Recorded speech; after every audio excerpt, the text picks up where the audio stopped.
Alright, so I have a KTM 250 SXF.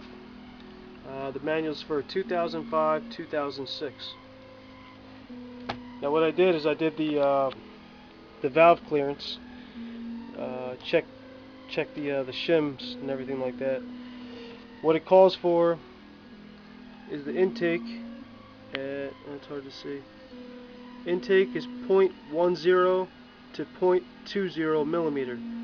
The exhaust is 0.12 to 0.22. As long as you're in between those two, you're alright. First step, you gotta take the side cover off, remove the bolts, and put a 17 millimeter on that. Take your spark plug off.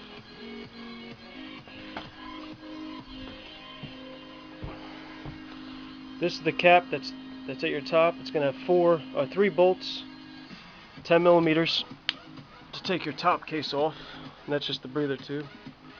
I removed my throttle cables just to make it easier. Now what you have to do, there's a bolt that's right there. It's got a little 6 millimeter Allen key.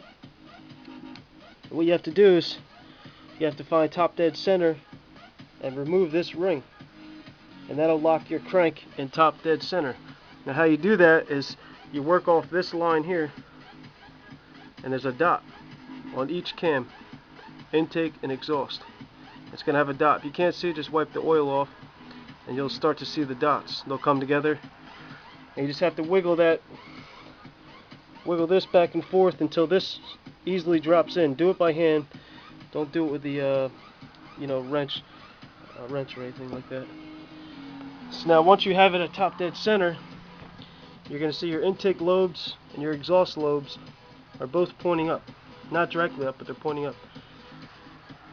So then you take wherever my feeler gauge set is, this here, you got to measure them in millimeters. Now I got this off a Motorcycle Superstore. Pretty thin feeler gauges. They work out pretty good. And what you have to do is you have to stick them in here, in between the rocker arm and your cam lobe, and that'll give you your clearance. Now what I first had, it's hard to see my writing, I had 0.18, 0.14 on the exhaust, which is in tolerance, and then I had 0.09, it's a little tight on the intake, and then I couldn't get a feeler gauge in this right side. So what you have to do is, I went to the store and got different size shims to bring it down, and you can get increments of 0.04 to go less, to give you more clearance in there. So now to remove those, you have to take your chain tensioner, the bolt, you just grab that with a little pair of pliers, and this will actually pull right out. You want to get the new O-ring that's inside of that, because it works off of oil pressure inside of the timing chain. And so this will give you a kind of rough idea, kind of taking the cam chains out. And then once you have it all out, I put on the cam chain, I put a zip tie on that, and then I also used a piece of copper wire to kind of, I fished it this way and held the timing chain up from falling down. So then once you have that all apart, you get your shims correct. You want to, before you go to put it together, there's a process that you have to do with your cam chain tensioner. So you have to fully depress it from you put the small end down and then the concave end up, and you fully depress it all the way down. Oil's going to come out. It's a little hard to keep pushing down. If you need a break, just rest your thumb and then keep going at it. It's going to go all the way down to the ground.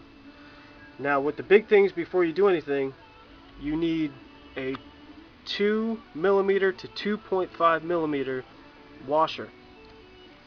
I used one of them. I had a 2.49 exact washer, so I just used one of them. So if you have one, you can get away with it, but it's recommended that you have two of them, because once this goes all the way back to its normal state, to fully expanded, you have to put the washers down and press it till it sits on top of those washers. Now that's a part of the preload. So now when you go to assemble it, where the hell was I? That'll give you an idea what the shims and the valves look like. Those are the shims inside of there that you have to replace these small little discs. There, that gives you a picture with the timing chain with the wire tie. And this bolt here for that is a 13/16. So all you really need is a 10mm and a 13/16 and a set of feeler gauges and a 2mm to 2.5 feeler gauge or a washer to do this job. So now when you're going to reassemble it, you line your intake dot up, and then you bring your exhaust cam in, and you line that exhaust dot up. So then once you have that all set, you can tighten your bolts up in sequence. First you gotta, I don't want to show you. It's going to be these two bolts. Tighten those to 18 Nm. I did that. It comes out to 13.27 foot-pounds. And then your next set would be this piece here.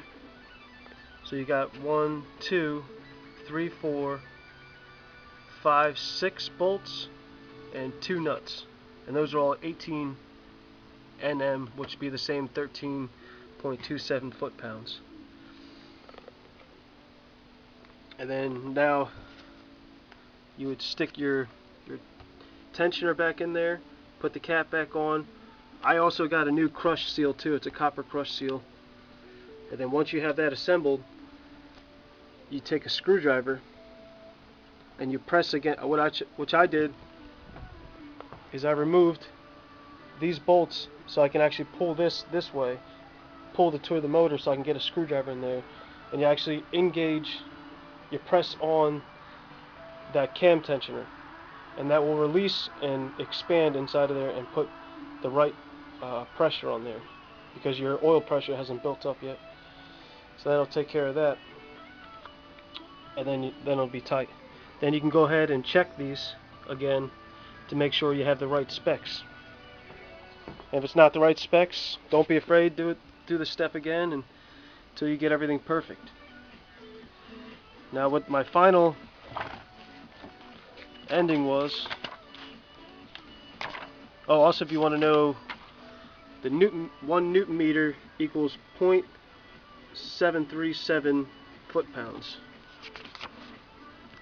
And this is what I ended up with.